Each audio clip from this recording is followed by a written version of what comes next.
Knowledge by itself is not power. It holds the potential for power if we use it as a guide for action. Edward G. Griffith. Beware the head of the snake. Ladies and gentlemen, thank you for entering the Tiger's Den.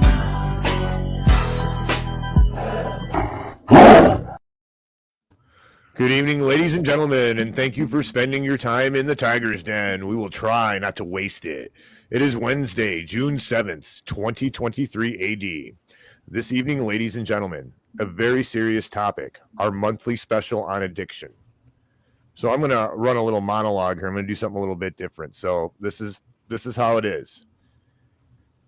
I bring you great joy, and at the same time, I will demolish your dreams and turn your aspirations into dust.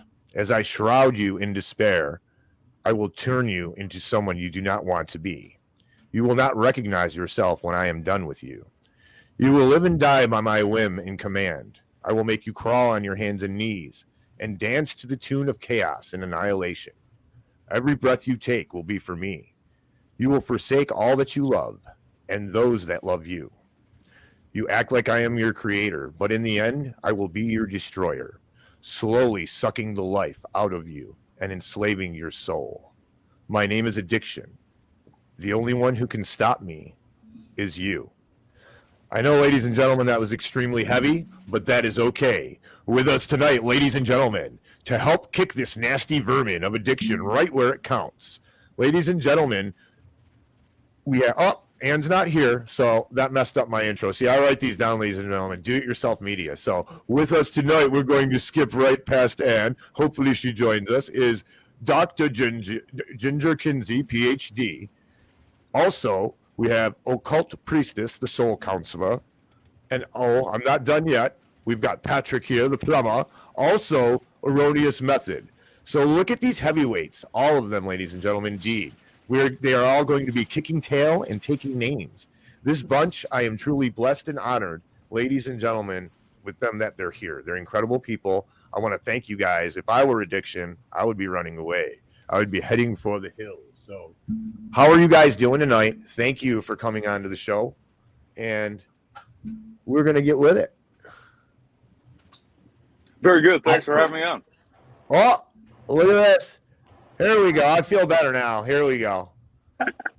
There you are, Ann. What's going on? Not much. Good. Hi, everybody. Glad you could make it. Thank goodness. Yeah. I was sitting here and I didn't push the enter studio button. So I'm like, what's going on? I checked my cameras and so sorry. That's okay. That's good with me. I'm just glad you're here. So we Ginger, you missed one of them. We went over the cognitive, therapy, and that was something that I was really familiar with because of, I went through the 500-hour class that they had in the BOP, and when you're locked up, you try to find things to enrich yourself, right? So, this class also, I got 6 months of halfway house, but I would have got time off. The judge thought I was going to get time off, but because I had a gun, I was considered violent. So anyway, I won't get into all that minutia, but I took the program and I found a lot of good things in it. It reminds you, if you don't know or you forget how to think with common sense and think about what's going to happen when you do something. If I stick my hand, in a press, what's going to happen? So a lot of people forget to think of the consequences of their actions. So it helped in that way, and it also helped kind of like look at things like OP calls me, a ninny-headed goat-minded, crazy man. Well, that could hurt my feelings if I allow it to hurt my feelings. And then the way they taught you was I'm giving power over to OP to hurt my feelings by, letting those words hurt me because they're really just words and they're nothing, just like we were taught again, basics, like we were taught when we were little kids. So, while you're here, Ginger, what do you think of the cognitive, emotive therapy way of treating drug addiction? Well, I think it's important across the board. I think it's most unfortunate that we are an emotionally disingenuous culture. We get no instruction on how to manage emotions. So I think substance abuse And I have no idea what the statistics are right now, but my suspicion is, given the imposition of masks and social distancing, which is an oxymoron, there's nothing social about distancing, and now this push toward telebehavioral health. So, again, distancing from genuine interpersonal interaction, that people who haven't been trained up in how thoughts affect emotions, and actually it's bidirectional, because if you're in a bad mood, obviously that will drive thoughts. So, but we get no training in Psych 101 until you get to college. So, how are people going to manage the stress? And the imposition of stress, the last, well, we're into year 4. I suspect we have a lot more people substance abusing or depending on it. So I think we need to begin, and this is why I've retired my license. It would have been good through the end of the year, but I retired it because I am stepping away from the cult that is now mental health.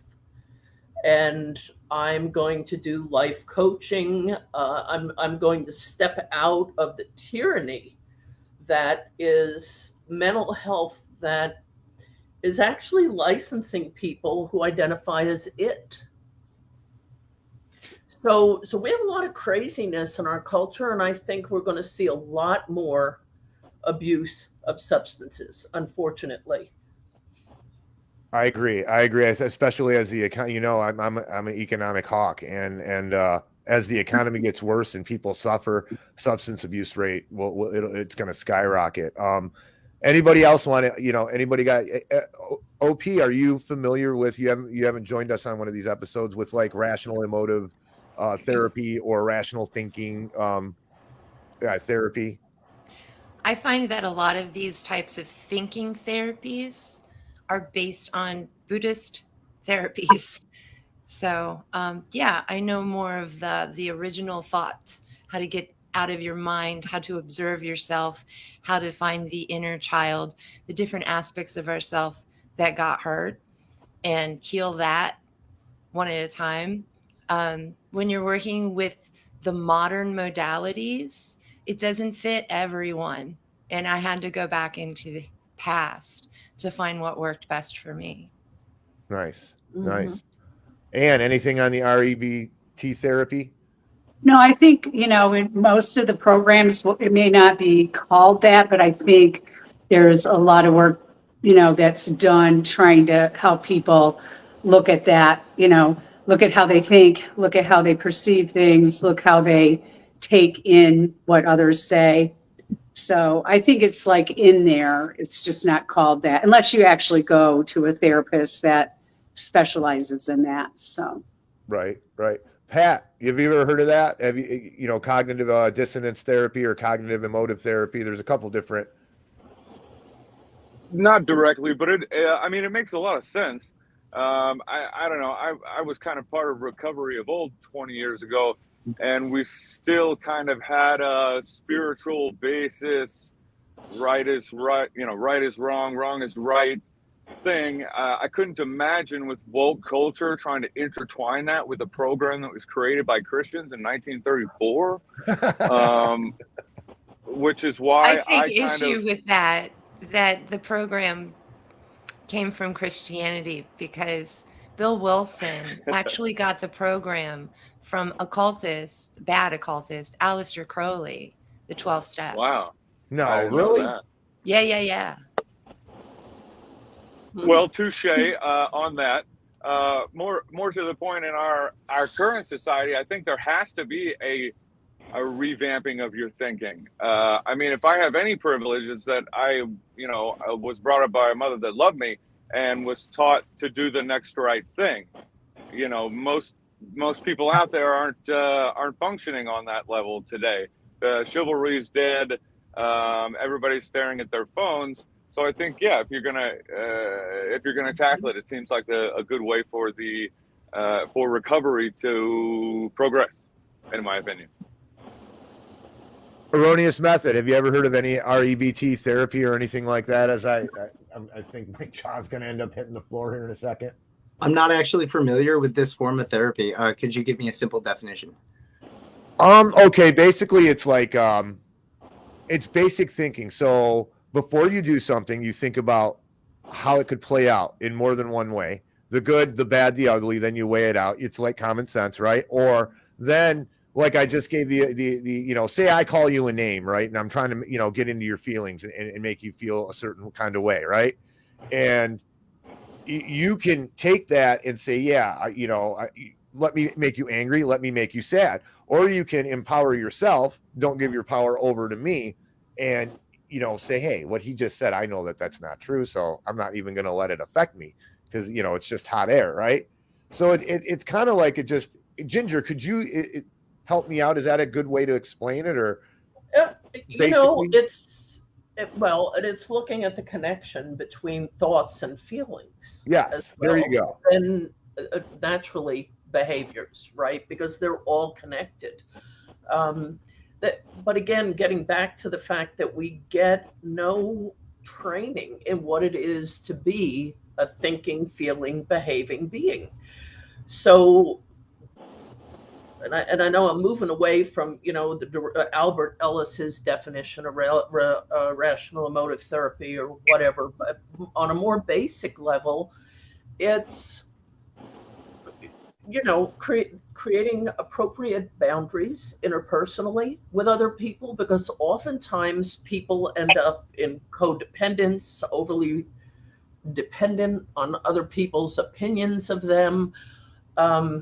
I know I worked a lot with the military, and one of the things that most of the people coming in said to me, I'm not crazy, but I look around and everybody else is doing fine. And this is what I mean about a disingenuous culture, because I would say to them, you're sitting here in tears right now. What do you look like when you're back at the company? Well, I don't look like this. I said, exactly. And everybody you deployed with, I'm going to guarantee you, feels some, if not all, of what you're feeling. But you all run around with a veneer. You're not honest about what's going on, but you have 100% of your information. You only have the information, judging the book by its cover, from your peers back at the company. And this is what I mean about being disingenuous. So if you're running around thinking you're crazy and everybody else is doing fine, what are you going to do to cope? Right. So You yeah. have a book here on transpersonal psychologies, and it is edited by Charles Tart. I'm sorry.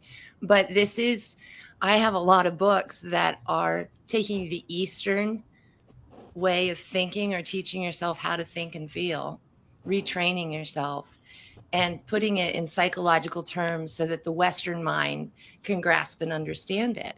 So if you guys look up transpersonal psychology. So here's what I want to kind of do today. There's something with addiction that goes along with addiction in general, and I think that if someone can point it out in their life while we're talking about it, it would help to tell stories or something like that. But I want to talk about two things today. We've gone through the 12 steps. Which is 10%. If you stand alone, Alcoholics Anonymous is a 10% success rate. Okay, so then we've gone through the rational emotive therapy stuff. We went through SSRIs. I'm just joking.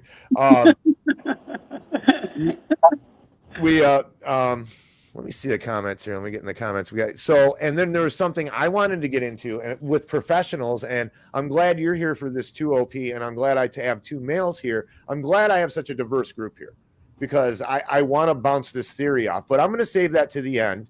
I mean, maybe the last 15 minutes. It's called the power process. Okay. Don't let the word, the power process, don't let it freak you out. It's nothing bad. It's just, just the way that I like to refer to it, and seen it referred to. So anyways, so the other thing is codependency. I think that's something that goes hand in hand with addiction. If you look at it, And I think it's also a form of addiction. Am I wrong in kind of like thinking that way, or is that a novice way of calling it? Thinking about it. It's definitely a form of addiction. I would say it's a form of addiction. I would say it's one of the forms of addiction I struggle with the most. So yeah. It's the one I struggled with the most, definitely. Nice. Hey, we got Jason Barker. What's up, dude? He says hello, Ann. Karen Carpenter says hi, everybody. Karen Carpenter, thanks for joining us. JB, thanks. We got Chris Graves in the chat. What's going on? The Mastodon of researchers. And we got a Syrian girl. And I think that's it for right now in the old YouTube. And I'm going to check out the old Rumble, I think. But what do you guys think? So who wants to start on codependency? Ann, what's up? Yeah, not much. I guess it would be, first of all, codependency like has many aspects to it. It could be the dysfunctional family who enables, the addict. It could be a partner, so there's a wide variety of codependency, I think. But I could kind of give you a simple story that I actually personally experienced with a friend, and we were friends for many years. So I saw her son grow up, and she was remarried, so he had a stepfather, both very nice people, but he was always acting out. And my friend always hid it from the stepfather. And then as years progress, he would steal. My friend would hide that from the stepfather. She would always say, well, this time I'm going to do this and I'm going to kick him out or whatever. So this just kept progressing on. She just enabled him. He started using, he was in and out of rehabs. And anytime I would try to speak to her about helping herself, because I'm sure that it was affecting her marriage. But she just could not let go of taking care of him and hiding things. And I'm not sure, I never could reach her. So that was major codependency on her enabling her son, even after discussions, this isn't helping him. It's hard, to kind of step back and let him go through what he needs to go through with the things that he does. She couldn't do it. And he stayed very ill and ended up in jail, actually. Excuse me. So that's kind of one example of some codependency in a family. Wow, thanks for that. Thanks for sharing. That was a great example too. Ginger. Well, and I think that it speaks to the boundaries that I was talking about, that, we teach children good touch and bad touch, but we don't really teach them about appropriate interpersonal boundaries, that it's okay to say no. That's a complete sentence, and you don't need to feel guilty. But we don't teach these sorts of things. So people get pulled into, particularly in, dysfunctional families, all kinds of inappropriate codependent type relationships. I grew up in an alcoholic family, a narcissistic father, a borderline type mom, and just a lot of craziness. And somehow, as the oldest child, thankfully, I was able to say, when I get out of this, I'm going to be the good kid. I'm going to do well academically, and I'm going to get out. But I am not going to get caught up in the craziness. So if anything, for me, I ended up being almost counter-dependent, single most of my adult life, and never had kids. And of course, what's that from? That's a result of what I saw. We form oftentimes these types of, this is the way I see life, and we really need to look at that and revisit it. Because a lot of those thoughts and those promises I made to myself needed to be kind of deconstructed as an adult. You know, Ginger, what you're saying is one of the most difficult things for a human being to do. That's not an easy thing for people to do is go back, right, and face those things. That's so hard, right? It's so hard not and then you have to also take account before you do that, before you even go back, you got to get through. I think one of the hardest steps is looking inside and taking account of what your sins, or however you want to put it, what's wrong with you. We all have things we need to work on, and when you're an addict or you're codependent, it's that's the last thing you want to do is that's the abyss you're staring into. OP, what do you think? I know this is one of your hot topics. You're and you're good with it too. Your show was excellent on codependency. Thank you. Yeah, I did a live stream on codependency where we watched a film about codependency between a vampire and a Renfield. So that was enjoyable. But I've also put out a codependency video with True Buddha Healing Series. So you can find that on my channels. I'm on Rockfin, Occult Priestess. So how I found out that I was codependent is I drew a picture of an angel on the floor, clutching her heart and crying. It seemed like every time I went through a romantic breakup, my life was over. If that person in particular did not want me, then I didn't want to breathe air anymore. So I was extremely overly attached to romantic relationships. But I found it interesting that Ginger said she was interdependent, because when it came to anything other than a relationship with a man, I was always doing it on my own and doing my own thing.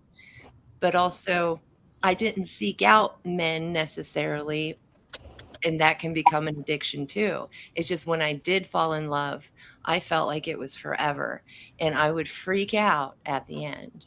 And so finally, I found help through the basement people, going to 12-step groups, adult children of alcoholics. My father was an alcoholic, but I was raised by a violent Vietnam veteran. So just craziness like Ginger's home, and I'm sure so many of our other homes together.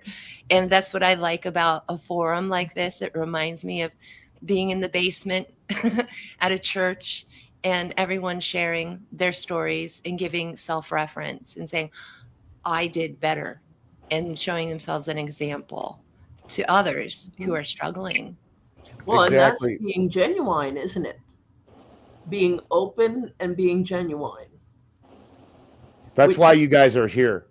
And there's the more stories, the more opinions, the more viewpoints I can share, the more people we can help, right? Because not everybody's gonna may dig what OP is saying. They might dig what Ann is saying, or they might not dig what Pat's saying, or what I'm saying. Who knows? They got Ginger here, they know, and we got Ann and Ginger here to check us, so we don't, me and Pat and Erroneous here don't say anything out of line that might hurt someone. That's one of the reasons we trust you guys.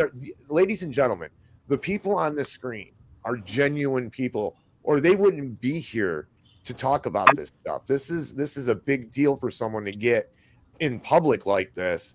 Not just to mention the three. There's six of us here, right? That's a lot. So, guys, okay. So, Pat, what do you think? Codependency, what do you know about it? What's your experiences with it? What do you think of it? I think codependency and addiction goes so well together because they kind of both feed the same thing. Getting into what's comfortable, even though it hurts. Allowing horrible things to happen to you, or doing horrible things to yourself to achieve those goals, even though it's fleeting and you're never going to get to that top off that you want. One of the best things my mother did for us is left my father, who was an alcoholic. So I didn't grow up in an abusive home. I grew up without a father, but he was off being a drunk somewhere else. Now but I do understand codependency, and the way that it can inhibit you from growth. And I think that's kind of maybe the biggest point that I'd like to make on the topic is that your codependency will always inhibit you from growth, because if you're not thinking of yourself first, you're never going to go anywhere. Nice, Pat. Nice. Joel, what's your take on this? I seen you right away when I said codependency. You were shaking your head. What's going on, brother? Well, if some of you are familiar with my story, some of you aren't, but I'm not the child of an alcoholic. My dad never touched a drop of alcohol. However, his father was an extremely abusive alcoholic. And, right up until the time I was 8 or 9 years old, I witnessed my grandfather extremely drunk. He even beat my mother up several times. Very physically abusive sort of person. Eventually he did get clean and sober, and my dad had always gone the other way. He became a pastor. So we were actually raised in what amounts to a Christian cult as a young age. And that created a whole nother level of codependency in me, led to my drug addiction issues as a teenager, and then led to my codependency issues as a young man when I got married in my early 20s and joined a very abusive relationship where, I was under the thumb of a woman who was feeding my addiction. So, I developed a cocaine addiction. Cannabis was always like a relief for me. Never had a problem with cannabis. However, alcohol became a problem. I started developing extreme alcohol addiction. When I finally became free of my cocaine addiction, and free of the woman who was kind of feeding it, I broke free of that relationship. I broke away and started to dive into 12-step programs. Those were great for me until depression sank in. And when I was around a lot of these 12-step programs, I started to deal with people who were on a deep level of depressed, a sick society around us, like Ginger talked about earlier. And the way we handle our emotions is it's toxic. The idea that a man can't cry or show fear or represent himself. I was abused as a child because of the sort of Christian cult I was raised in. We were kind of in a Lord of the Flies situation, right? All the kids kind of took care of themselves, raised each other up. If you're familiar with the TV family, the Duggars, very similar to that. So where all the children are kind of raising each other up, and the parents are kind of nowhere to be found as they're off running their church. So I was sexually abused as a young man. And I did not deal with this until just a few years ago, just a few months ago. And I wasn't able to speak about this publicly until, today. I mean, I released an album earlier where I referenced the sexual abuse, but at no point have I been able to physically talk about these things. And that's because of the codependency training and podcasts, right? Over the last several years, I've been listening to the alternative media, and this form of, I call it entertainment, call it therapy, has risen my consciousness to a different level because I'm listening to all of you people. All of you wonderful people have made me kind of take a step back and treat my addiction. So I've only just fully come to a place of being clean and sober myself within the last 3 years. Wow. Kudos, and I want to thank you for bringing that topic up, because culturally we don't talk about sexual abuse of young boys and teens. And there are some researchers, and this goes back, I took a master's level class when I was still on the road as a cop. That was my first career in sexual abuse investigation for children. And there are some researchers who actually believe boys are abused at rates that equal girls. And why would that be the case? Well, because they don't tell the secret as easily as a girl will, and because adults have more access to boys because people believe that it's girls they need to protect. When in point of fact, a true pedophile is an equal opportunity abuser because they want a child that is prepubescent. In other words, the secondary sex characteristics have not begun yet. So who do they have more easy access to? Boys. And many of the people I worked with in the military, I was there almost 7 years. I was the first person they came out to about a sexual abuse history. So you're not alone, but kudos to you because you stand apart because you're willing to speak openly about it.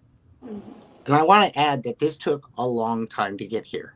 This was years, 2018 to now, of it started with people like Joe Rogan, believe it or not, and slid down into this alternative media kind of rabbit hole, giving me the psychological tools to unpack my bag, so to speak. I couldn't be doing this with a straight face or without busting down in tears if I hadn't already done it 1,000 times to myself, you know. So if there's any men out there and they haven't come forward and they haven't talked about sexual abuse, or they haven't talked about their codependency issues or their drug addiction issues, I just encourage you to do it. Just do it. You're going to feel 1,000 times better.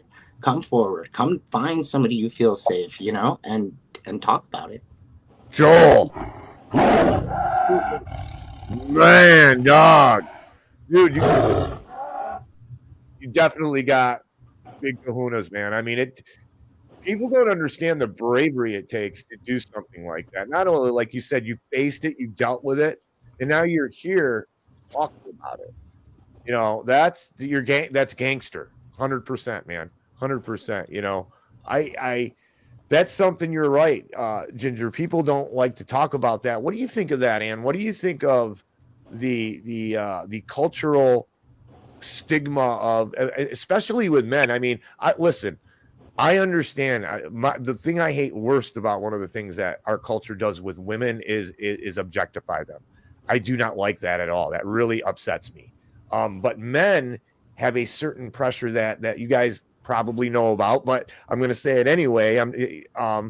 We have this tough guy thing that we have to live up to. We're men, right? You know, well, we don't want to talk about somebody tried to touch my wiener, you know, that kind of thing, right? You know, I don't want to tell my buddies that. I don't want to tell my dad that. I mean, honestly, as a man, is that something that you want? You know, if I think about that my first reaction is, do you tell anybody that? It's no. You know, what do you think, Pat? I mean, what's your first reaction, you know, because of how it's pounded into our brains? My biggest problem is I don't want to talk to anybody about anything. My biggest problem is I don't want to talk to anybody about anything, right. Let alone my vulnerabilities. You know, Yes. because, you know, regardless of what it has to do with, and that gets me in lots of pinches, my own ego.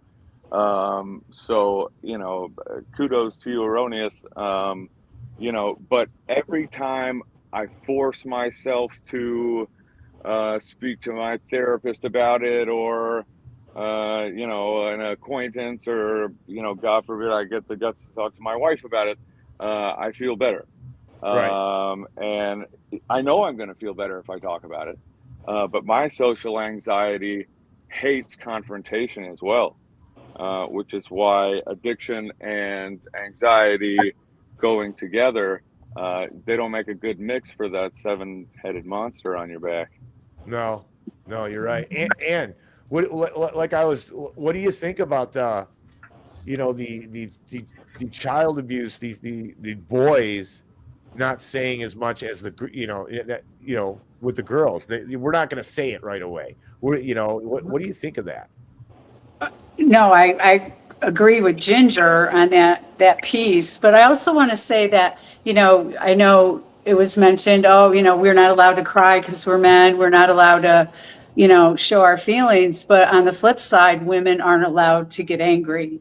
Women aren't allowed, you know, we're taught, oh, that's not nice, you know. So I mean, it's too bad because we're hit, both sides are hit with something, Right. whether it be like, I can't get angry, I just have to swallow it, I have to act like a lady, I have to, you know, or I'm a male, I can't, you know, I can't feel devastated about being abused, sexually abused. So I think that one isn't greater than the other. You know, No. we all suffer somehow.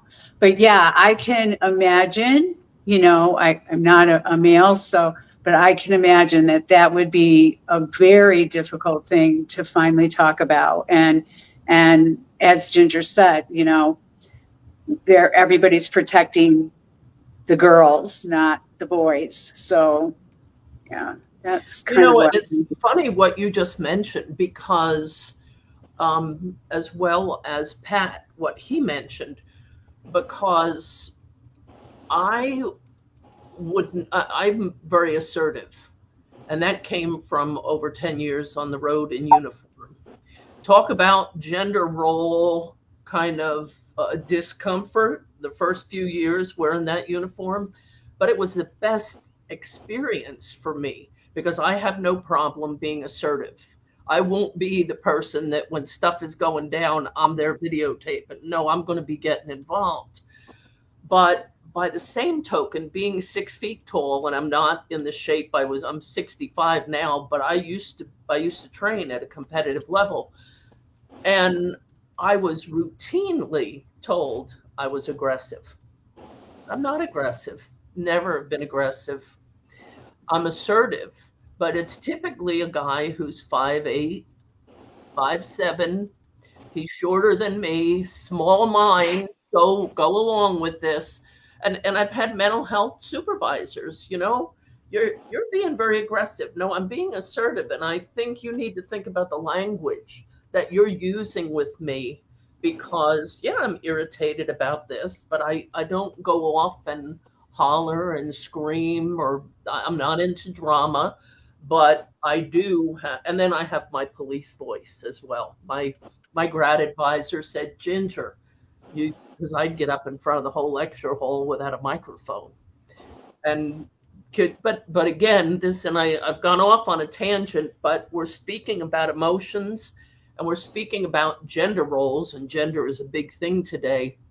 And we have prescribed roles, and thankfully I stepped into a role that was very uncomfortable for a number of years. But in terms of my life experience, it's excellent. Excellent.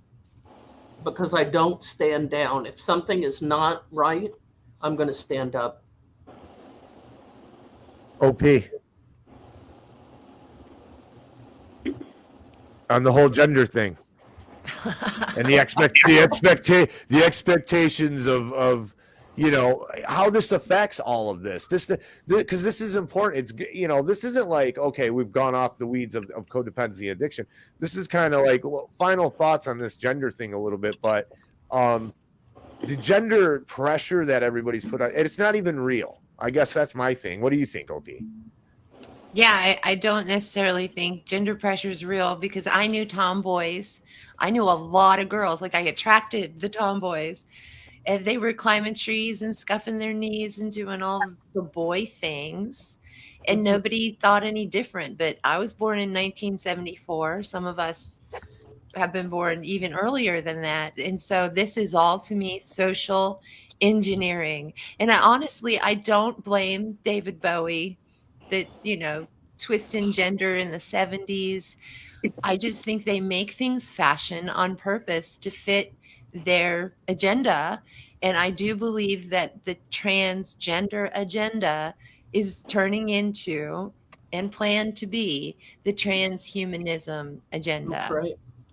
Absolutely. Obviously, yeah. It's the not reality agenda to me. I mean, it's real simple to me. I boil it down very simply, like crab bones or crab shells. This is nothing. We are based on a fake economy with fiat money that's not even real. It's meaningless. It's magic, and it's a scam, and they're scamming us the whole time. And then while they're doing that, they got us watching the stupid politics, and they got us, believing in that. That's not real at all. It doesn't matter who's in the office. You got CFR, Trilateral, IMF, bankers, right, left, right, and center, all running everything. So that doesn't matter. The food we eat is fake, and what's worse than fake, it kills you. Okay, the water you drink is treated garbage in most cities. Sewer water that's been treated with chemicals, that kills you. Everything is fake. People's relationships are fake. Their gods are fake. I'm sorry, I'm going off, but it's all fake. So why not? That's the whole point of the transgender thing. It's so fake. I refuse to call the sky orange when it's blue. Okay, I'm not doing it, and I'm not calling some guy with an Adam's apple and tatas and hair dressed up like a woman making fun of women in my objectifying, making fun of the fakeness of objectifying a woman. That's where we're at. So we objectify women, we turn them into this fake thing that you look at.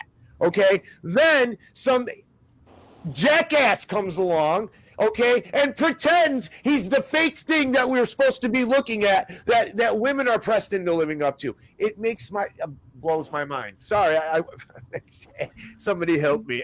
Well, but give yourself a roar there. Who is the target? The target is the white Christian male with this toxic masculinity, when that's exactly what we need. We need that level of masculinity. Weak men make for very, very bad times, and that's what we're in. Well, yeah, I mean, I'll even take a strong Sikh Indian guy. You know what I'm saying? Those guys are strong. They'll stand up for what they believe in. And I hate to say this, there are other cultures that we don't agree with that will stand up. A Muslim that wants to stand up against this, hey, brother, come on.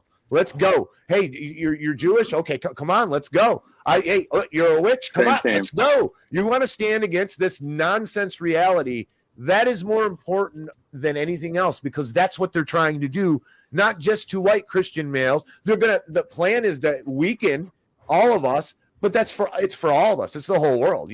Boom, you're done. That's it. Eventually. But that's the target right now. They've already destroyed the black family. With the Democrat policies under LBJ. That was, we'll pay you if you don't have an adult male in the home. Well, cultural poison as well was added to that mix. OP, what were you going to say? Things are worse than they have ever been in history, collectively around the world. And that's very true. But the whole thing is, any lifetime you want to go to, you want to think of, any time period in history, if you are seeking to know thyself, or if you are seeking self-enlightenment, self-healing, self-care, self-love, and love of the divine, then you're doing it right. You're living right. And isn't that the point? If you get killed by the New World Order in one way or another, wasn't the point that you grew your soul while you were on this planet? Right. Right. Yeah. And I think that's why we're here remember tonight. Pat? And you got to remember, gender roles have been confused for a long time. Dudes used to wear wigs and Victorian outfits, and some judges, they still wear wigs. But my point being is, social engineering is what this is, and it's what it's always been. That's why, food's fake, history's fake, all that good stuff, is because there's always been an upper class injecting this type of cultural whatever into the litmus to control, the people. I think there was a hermaphrodite, I think, the god in Greek. I tweeted about that this week. Hermaphrodite. That's why I know that. That's why I know that. But again, and they also, like wildfire. They take small events that are very radical around our sphere, and they focus on them, and they blow it up to make it look like small town USA, and the trans are coming to attack, and it's divide and conquer. It's to keep us. It's to keep us apart to so many nth degrees that we can never coalesce and come together and fight the bad guys. In the end, it's possible that maybe we never come together. Maybe that's not what we do. The point is to grow your soul from lead to gold, right? To learn your lessons and to be as pure as possible. We can't do that in groups with other people necessarily. That's something we do on our own, privately within, right? What do you think of this, guys? That makes me really, really think about this. So maybe, we all know we could die. I know the group I'm talking to. You could drop dead anytime, right? We know that. So we're here battling this battle against the bad guys, like Pat says, and while we're doing that, how much of our own time, because that's my big deal, time is your most valuable commodity, how much of our own time that we'd be working on ourselves, there's got to be a balance there, right? There's got to be a balance between fighting the bad guys, turning your soul from lead to gold, right? And then, which brings me back again. This is great. This is a wonderful. But I want to tell you one thing, also very big point. A lot of people that have not gone through recovery are projecting their inner demons onto the world stage, onto the new world order. And they're saying, oh, well, that's what I fight. Your demons are within. Yes. I mean, the truth Yes. They're deflecting and projecting 100%. And this goes back. I'm going to be able to bring all of this right back to what Ginger said about the codependency. We got to have boundaries. We got to have like portions and rations in life. When I do too much of anything, going again with addiction, and when I do too, it turns out to be a disaster, right? When I paint a car, less is more. I have to tell myself that the whole time because I want to bury stuff in, less is more, right? So going back to the codependency thing, going back to the addiction thing, where do you draw the line? I'll start with Ann, and then we'll go around again because I want to get Ann on this. Where do you draw the line with codependency, a healthy relationship, giving enough of yourself to someone, right? And not becoming codependent on them? Because there's a fine line. Are a man and a wife codependent? I guess I'm going to start off with that question and like into that thinking, if you guys know what I'm saying, right? So Ann, what do you think? Where's the healthy line? And I don't know. I don't know if there's really a line. I mean, I think when you start to hurt enough and you start getting to the point in your life where you're like, okay, there's something not right. I'm getting in these bad relationships. So then, like OP said, you have to go within, you have to get in touch with your inner child. And I'm big on that. I think I actually have done that type of work. And oh my gosh, it's, it's the most incredible journey ever. And it's hard also. It's really rewarding though, because you get so much more of yourself back. It is.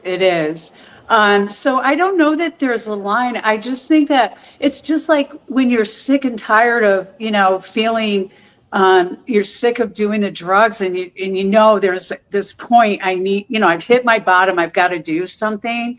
I think that's the same with this. You start to realize like I need to do something to change my life so that I'm happy, so I don't feel this way, so I'm not compelled to go towards people who are not healthy for me. So I don't know that there's a line. I just think everybody comes, hopefully at some point, come to that place where they can do the work they need to do to become healthier and happier, really. Nice. Erroneous. If there was a line, I would say it would be physical violence, but I allowed myself to cross that and to be crossed upon so many times that can't be it, right? So maybe Ann's right. There is no line to where you say cut off codependency. Self-examination is key. Looking within, like again, that inner child work. I'm only just now beginning this. I'm only just now regressing, going back and digging into that child, that scared little boy who's still very scared. And I realize now, I can't go join another relationship until I dig into this, right? I can't have interpersonal relationships with a woman until I'm fully capable of acknowledging what happened to me and digging through my own self-examination. But I think reflecting with other people is just as important. Talking with other people on a regular basis about where you're at as a human, where you're at as a spiritual being, right? We're all fragmented spiritual beings. I mean, that's my personal idea. Is that, we're all fragmented spiritual beings. We're all just pieces of the whole, and in order to heal, we have to really just examine ourselves. Yeah. Nice. Pat, you guys are dynamite, all of you. I think a common trait here we find is self-work, self-improvement. For me as an alcoholic and an addict, struggling at times to stay sober, if I'm not working on myself in more ways than just one, if I'm not working on myself, I'll be drunk tomorrow. It doesn't matter whether the money's flowing or whether it's been slow for 2 weeks. If I am not progressing mentally, spiritually, emotionally, physically, daily, that's where my addiction gets me. And it doesn't matter, like I said, if it's going good or if it's going bad.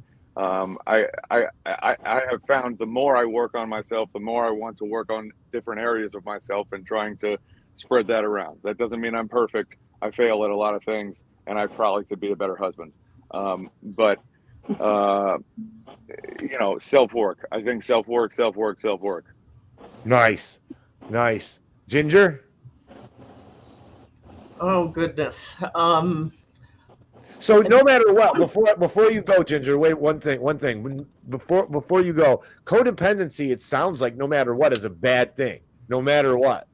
There is no good codependency. No, Go on, I would say that's true, because you really need to step out of that. I mean, ultimately, we are individual beings. Nice. And it's really critical that people have self-respect. If you don't have self-respect, you're not going to respect anybody else. And we see this across the board, particularly in the people that are given to this just extreme violence for no reason.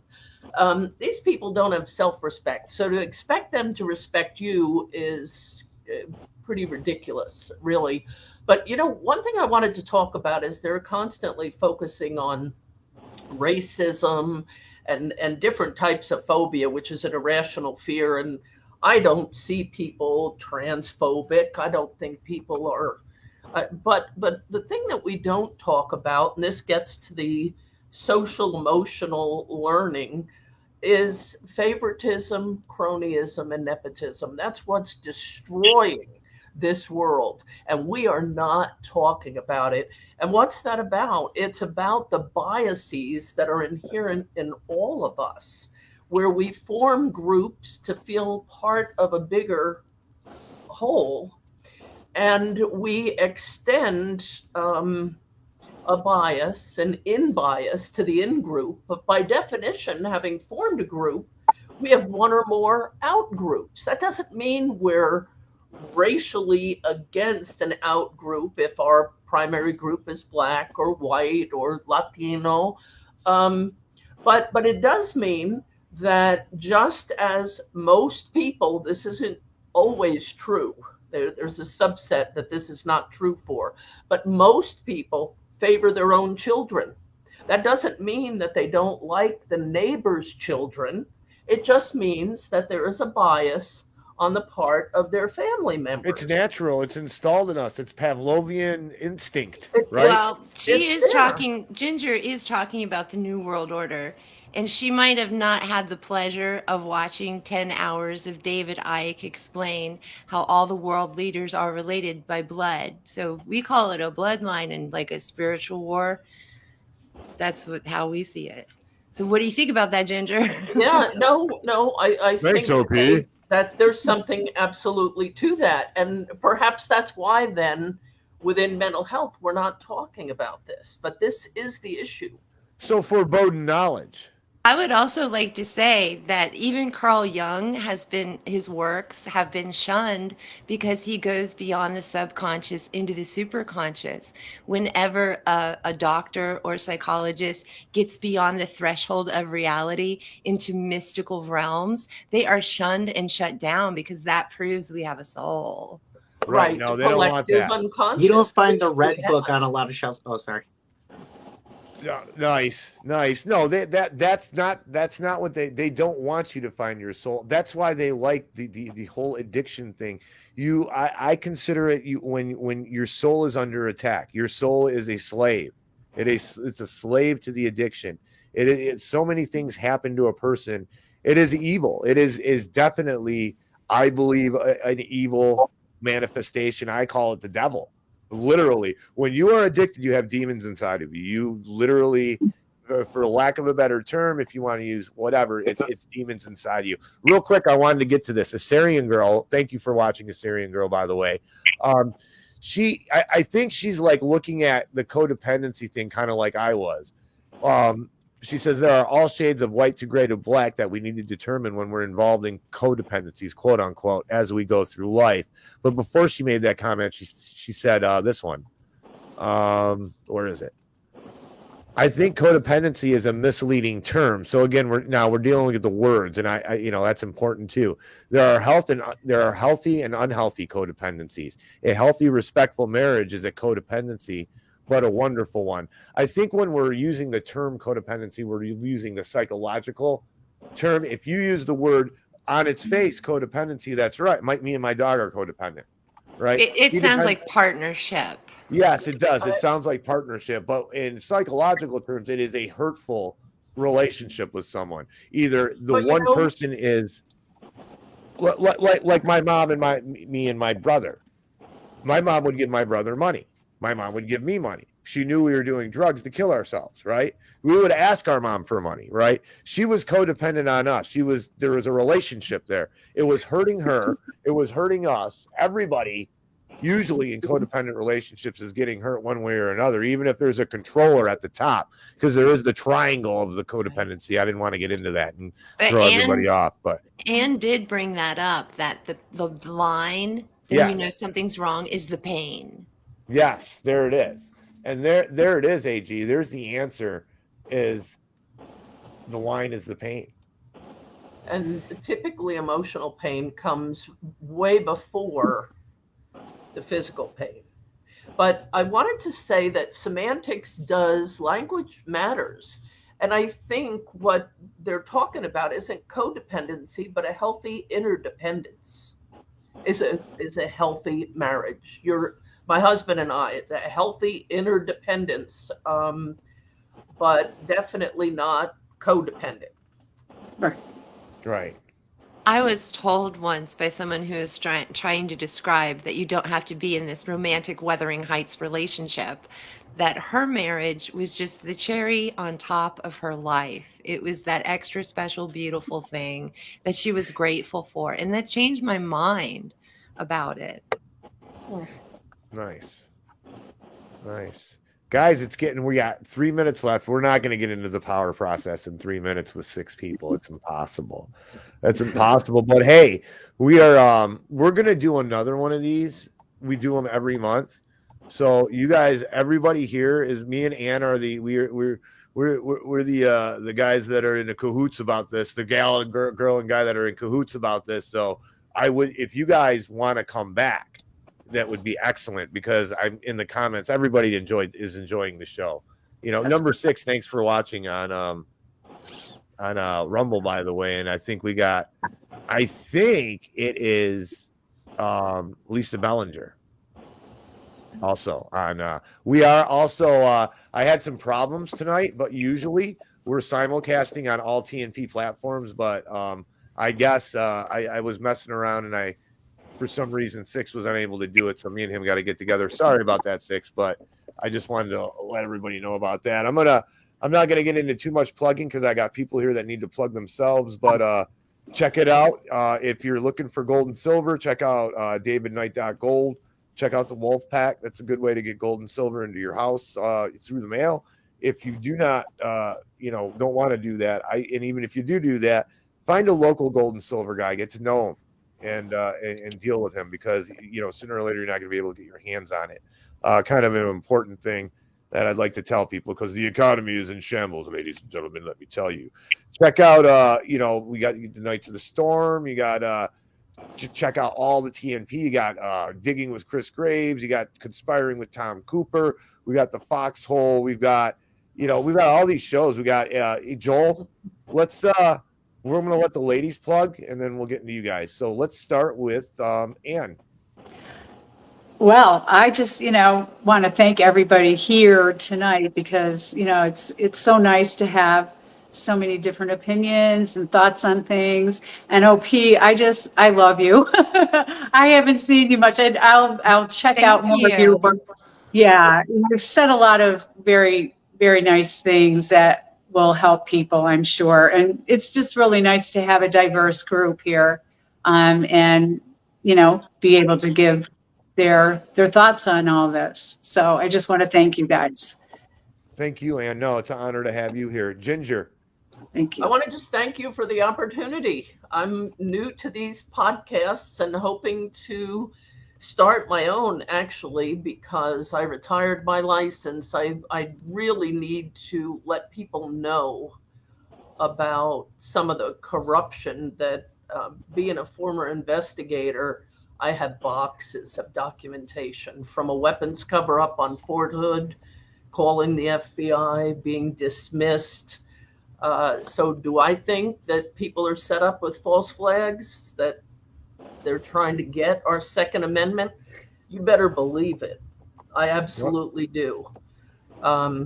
So yeah, I do plan on putting some podcasts. I was down at the border for 2.5 years. Those stories, I've interviewed thousands of people at the border. Those stories aren't getting out either. Some of those people don't want to be here. I'm going to tell you that right now. Really? That's interesting. Yes. Ginger, you're killing me over here. So listen, so are you going to start your podcast and break this stuff, or do you want to come on to the Tiger's Den and break some of this stuff? Well, Maybe you know just what? one thing? let's schedule one, from the weapons cover up to literally. Anytime you want, Ginger. And listen, I think everybody here, OP, and everybody here enjoys your company, and the viewers enjoy you. But if you need some help setting up, we don't want anything from it. We're not trying to draw you into a group or anything like that, or suck you into anything. But if you just the basics to help, we will help you. We'll help you out. So just let us know. Okay. Please. You have my contact information. Where can the folks find me on Twitter? At Dr. Ginger Kinsey. I'm not a big one on titles. I mean, in the military, you have to use it. And then as soon as I get in the room, I'm like, look, I go by Ginger. How do you want me to refer to you, Colonel? But the thing is that there are so many Ginger Kinseys. I can't believe it's that popular a name, but there are. So that's why the doctor's there. I'm not a big one on that. But I'm also very concerned about the vaccine injured. I'm concerned about HIPAA. People think that HIPAA protects them. I can tell you, as somebody who has signed a HIPAA complaint, we had a twice convicted felon in patient care. I signed the HIPAA complaint, totally whitewashed. Called the Civil Rights Division, and they said, we're just going to kick it back to post.